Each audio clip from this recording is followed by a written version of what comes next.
These are the best fantasy basketball waiver wire pickups after week 3. One, it's got to be Bub Carrington, the rookie. Okay, this guy's averaging 28.4 fantasy points. The Wizards don't care if they're losing every game because they want these young guys to develop, and he's been one of the best rookies out there. 29.7 minutes a game. That's what we look for when we look for fantasy basketball pickups. How many minutes are they playing, too, as they're producing? Because we don't want a guy who's getting 15 minutes a game, had a few 50 fantasy point performances because some guy was hurt, and then is reverting back to the bench. He's not one of those guys.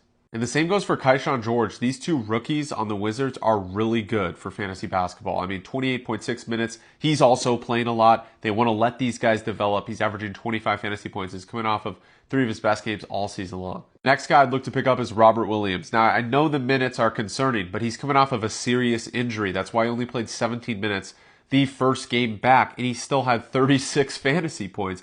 For a Trailblazers team that, for the fact of the matter is not going to be good, they're going to look to trade this guy to a contender where he'll play even more. 4 is Tari Eason, now only 22 minutes per game, but 30 fantasy point average and 13.9% roster in ESPN Fantasy League should be available in your league.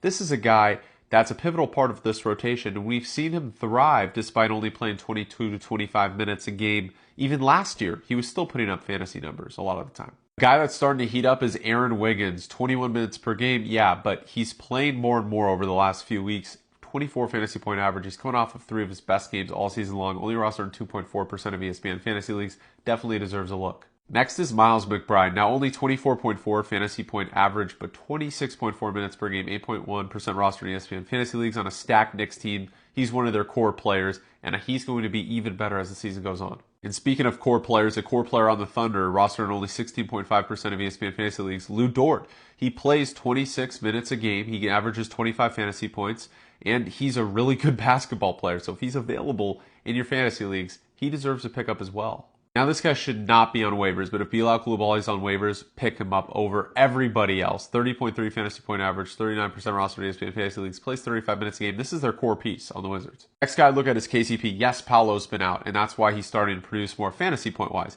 But he's a great three-point shooter. The steals and blocks are always there. He's a great defender. He's averaging 30 minutes per game. When we look at the minutes, this is a guy, even when Paolo comes back, he's still playing these minutes. He's going to have a pivotal role. They gave him a huge contract. And in super deep leagues, if you need a streamer, because the Cleveland Cavaliers are blowing teams out, Ty Jerome's role is expanding a little bit, and he's averaging 24 fantasy points in 16 minutes, only 3.4% rostered. Now, the minutes are concerning, and he probably goes back, reverts back to the mean at some point. But if you need a streamer over these next few days, he could be your guy. Did I miss anybody? Let me know in the comments. Make sure to follow for more fantasy basketball content like this.